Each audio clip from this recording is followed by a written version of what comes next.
Welcome to the Marriage Puzzle Podcast with Julie and Thomas Hobby. We are marriage coaches who help couples with pain points about money, intimacy, and communication go from being overwhelmed to being secure in their marriage. If this is your first time listening to us, thanks for checking out our podcast. And don't forget to subscribe and leave us a rating and a review.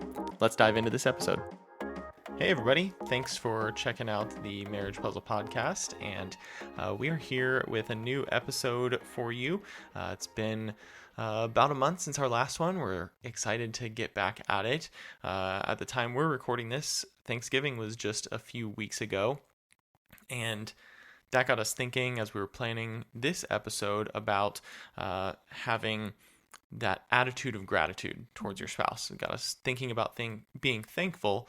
And so coming up with that attitude of gratitude towards your spouse seemed to make like a great topic for this episode.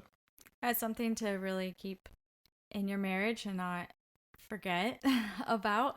So as Thanksgiving can spark that, you think one time a year of what you're thankful for, like why not keep that up in your marriage? So we have 4 areas of life that you can show gratitude towards your spouse, or 4 ways to express that. So yeah, let's get started. Yeah, and some of these will blend together a little bit. You'll see some overlaps happening, but that's okay. There's nothing wrong with being more thankful or more grateful especially towards your spouse, towards really anybody, but specifically in this area of life. And so the first one we want to talk about is just having gratitude for the things that your spouse does. So, I mean, if you're thinking about the way they contribute to like the financial success of your household, like their job and career. Exactly. And so, now that could also be on the other side. If they're a stay-at-home parent, if you have kids and they're a stay-at-home parent, that's also financially contributing in its own way. Right. Maybe not via income being added to the bank account, but via expenses not going out of the bank account. Yeah. And so that can be just as valuable. So keeping that in mind, those are some really big things to be thankful for. Oftentimes we can just get into the normal mundane routine of get up, go to work, come home, especially in our family, come home, make dinner for the kids, put them to bed, and then sometimes record a podcast. Yeah. And but if you get stuck in that and you forget about being grateful, that's when it becomes mundane. And if you continue to be grateful to them for what they're doing and how they're contributing on that bigger picture level, then I think it just changes your whole outlook of your family unit and the success of your family. Absolutely. I think you can get used to it, take it for granted. So as a wife, as a husband, you know what your role is. Do you have to go to work or do you have to stay home? Like which way are you contributing? But it, like you said, it's just kind of that routine that we get up and do the same thing over and over again. And you just want to be seen by your spouse. So like, yes, you have to do that. And some of that's for yourself, but also for your spouse, for your kids, whatever your family looks like. And just hearing a thank you for going to work. You'd probably, if you said that to your spouse, they'd be like, okay, you're welcome.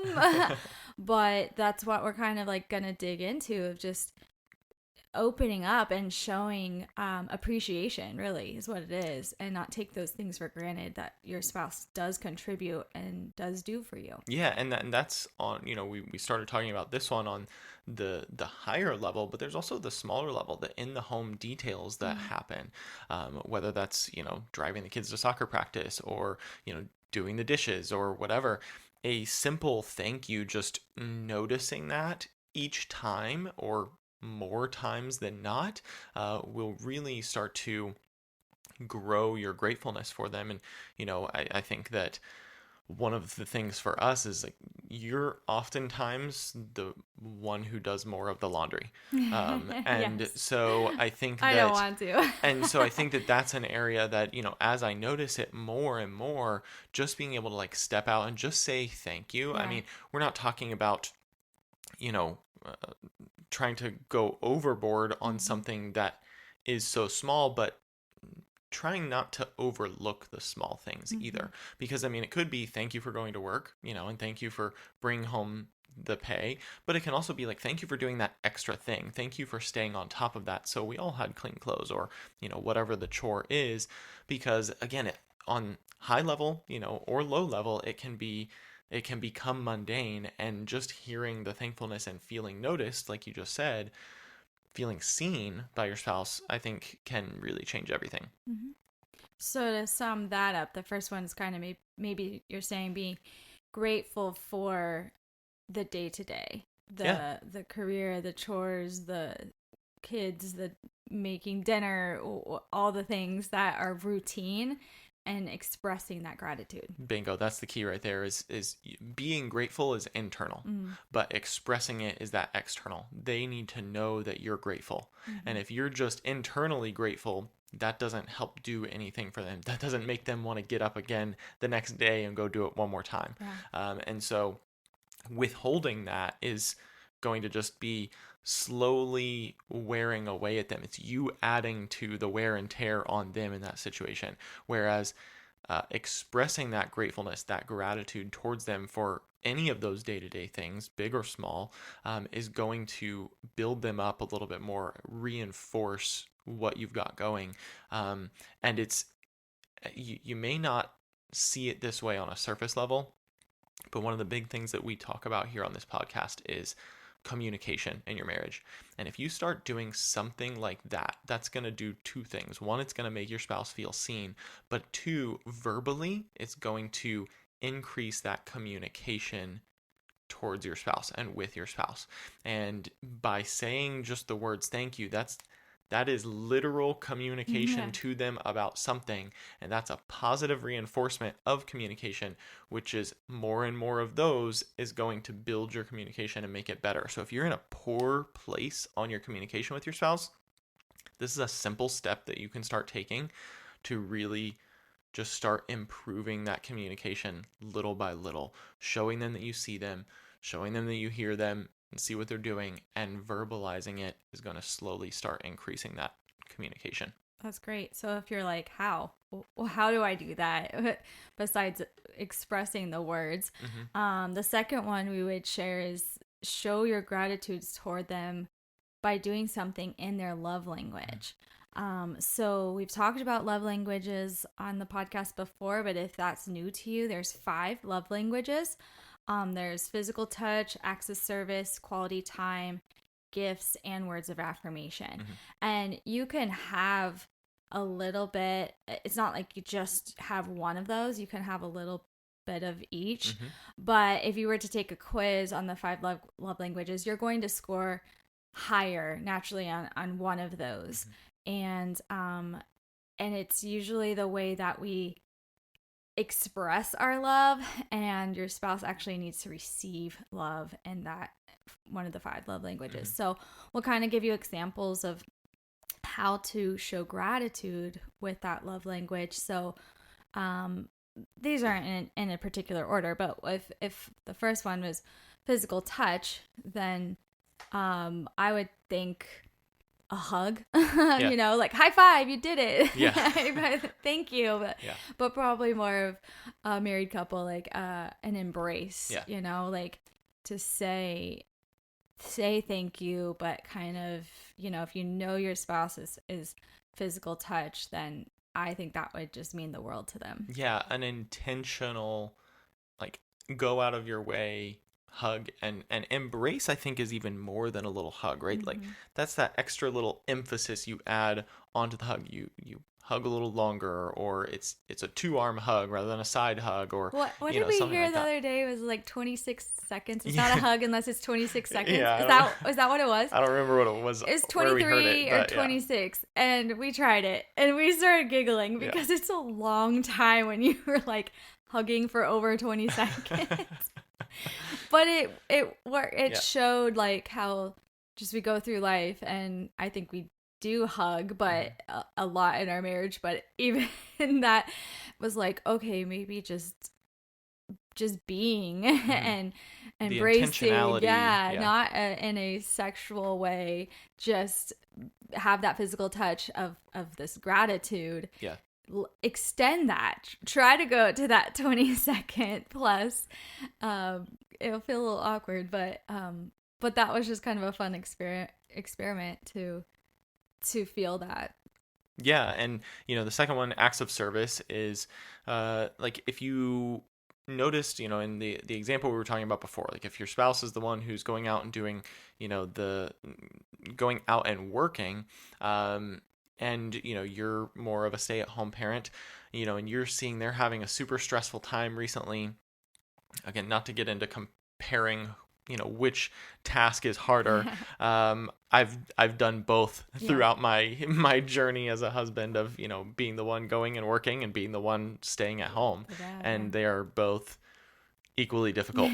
And so, but not to get into comparing, but regardless of which side you're on of that, or if you both work, it doesn't matter. If you're seeing that your spouse is having an extra stressful time, and you're thanking them for it, but you still just need a little more to show your appreciation, then finding some of their normal chores, if you will, and doing some of those for a short period of time. Like we said, yours often the one who does the laundry more in our household, but if I notice that you're in a super stressful season, it's stupid stupid stressful season, a stupid stressful season, yes. Then if you're in one of those seasons and I can just say, you know what, if I'm at home or have a day off, let me catch up a little bit on this. Let me do something that's going to get us a little more ahead, or take the burden off of you for that one evening.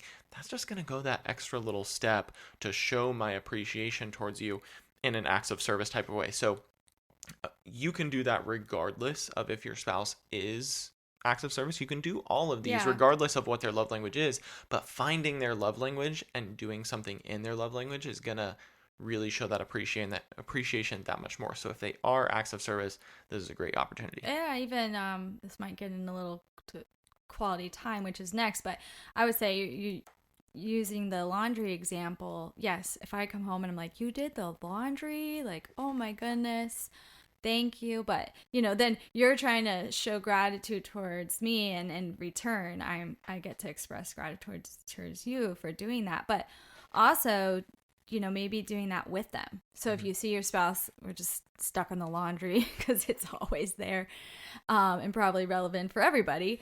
If your spouse is doing that task and you just stop what you're doing and you go help them, you do it with them. That's kind of the acts of service, but also getting into quality time. A step further, though, to show gratitude toward your spouse if their love language is quality time, I would say, is be the one to initiate and plan quality time. So what is that? A date night, a picnic, something maybe even out of the ordinary that really would speak to loving your spouse, and just like I'm just wanting to show. It's just kind of like I just picture planning that and going like this, my love just wants to kind of like come out of me and plan this special day to show appreciation and gratitude towards the person I love, and have fun with that. And especially if you're not normally the planner, and that, I think that would be special. Yeah, and I think that this is where I was talking about some of these things can kind of blend together a little bit, because, like if you plan a picnic, that could almost also be considered acts of service, right? You're doing something for them to do something special, but it doesn't have to be really over the top, just something to create that quality time, and do something for them, I think goes a long way. Next is gifts. So get them a gift. There you go. Pretty straightforward. I mean, that's a wrap. Yeah, I mean. You see what I did there? That's good. That one's good. That was totally on the fly too. Like that was not written into our notes. That's for sure. So yeah, I mean, typical things flowers, whatnot. I don't know Gifts. what would That's be. why it's like gifts. I mean, Fill in the that's blank. like my go-to for you, but like that's not your go-to for me. Like, Yeah, but you should know your spouse. Yeah. Like, if their love language is gifts, and just keep. And it's not just a gift on their birthday or just a gift on your anniversary. Like, lavish them with gifts. If you're trying to show gratitude, I think it's just like above and beyond the normal, to show that appreciation. And yes, I hear what you're saying about lavish, but also like it doesn't have to be expensive. No, right? I guess I use that word of like thoughtful. Lots. Right. Yeah. So if their love language is gifts, like you're gonna want to make sure that you're doing that frequently enough to keep their love tank filled. But if it's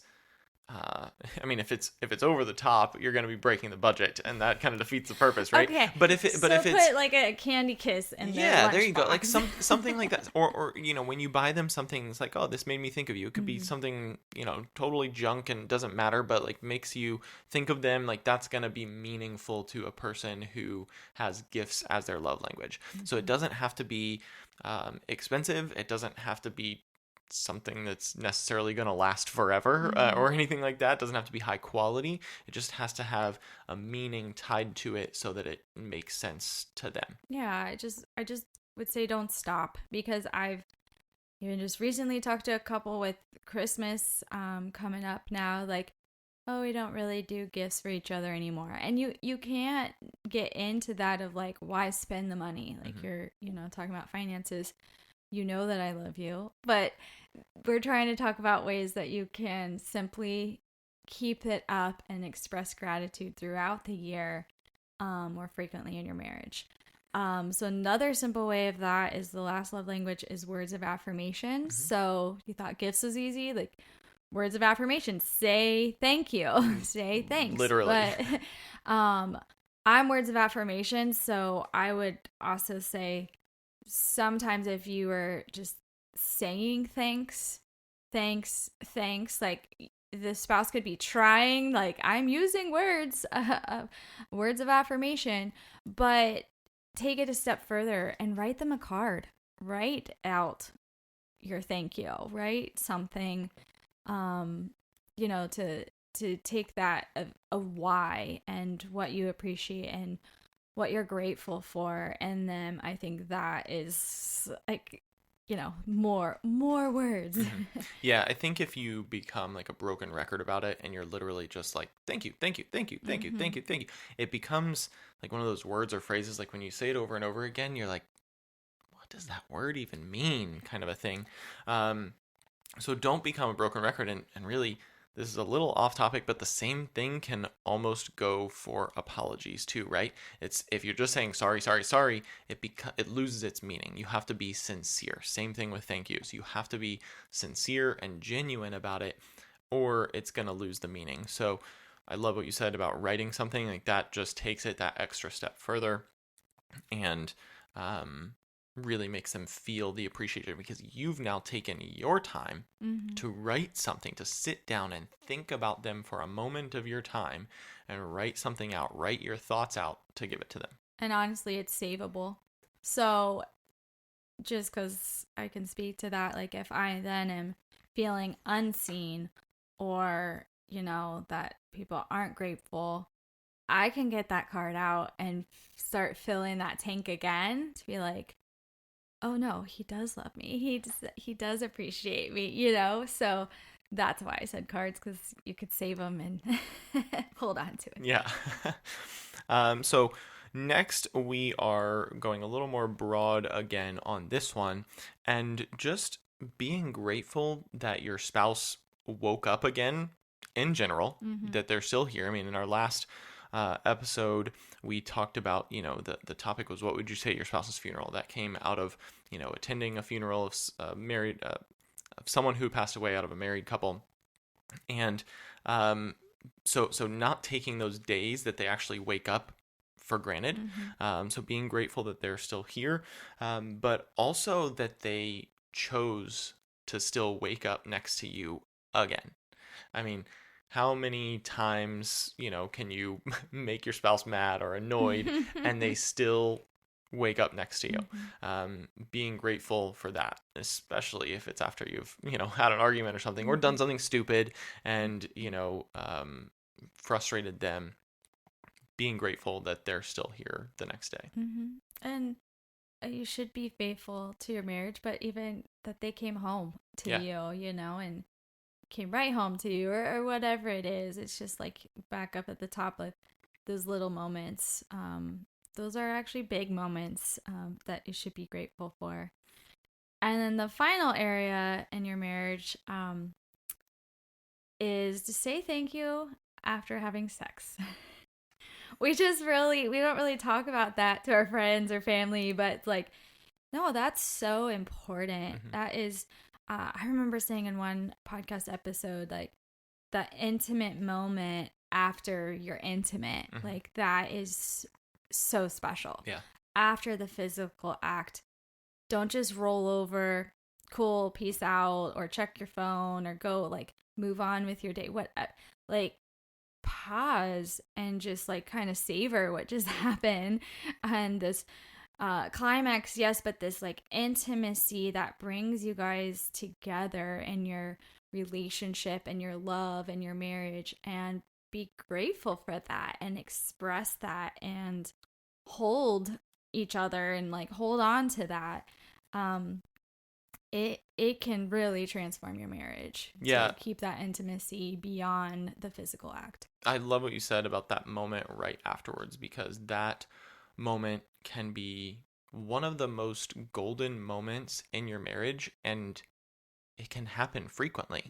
And so if you're struggling in certain areas of your marriage, it's going to be silly, but like you're not going to be talking about finances in that moment, but that is going to be a building block. You've just experienced the most vulnerable time, the most vulnerable setting for the two of you in your marriage, and spending that intimate moment after the intimacy, that is going to really build upon any other area. That's going to open you up in any other area. And so I think that doing that, being intentional in that moment, specifically saying thank you, because it really goes back to our last point about saying thank you to them, that they chose you yet again for this. And so being grateful, showing them your gratitude, but also just not letting that moment go so quickly will help to bring you closer together, strengthen that bond between the two of you, so that then in those other areas of your marriage that you might be struggling in, now instead of being against each other, you're starting to come next to each other, starting to link arms and move forward. So I think that's really important to emphasize that moment and how it can connect to all other areas of your marriage. Yeah. So thanks so much for being here. This was a lot of fun. We enjoyed talking about this, and let us know what you're going to do to show gratitude to your spouse in a different way. What are you going to try? And so thanks for being here again this month. Make sure you go check us out on social media at Marriage Puzzle, and you can always go on our website, and we'd love to do marriage coaching with you. So if there's an area, one of these areas, or maybe this topic is something that you're struggling in, check out our website, marriagepuzzle.com, and schedule a discovery call with us. We'd love to chat with you and try to help you out. But aside from that, we are looking forward to seeing you guys back next time. Have a great week.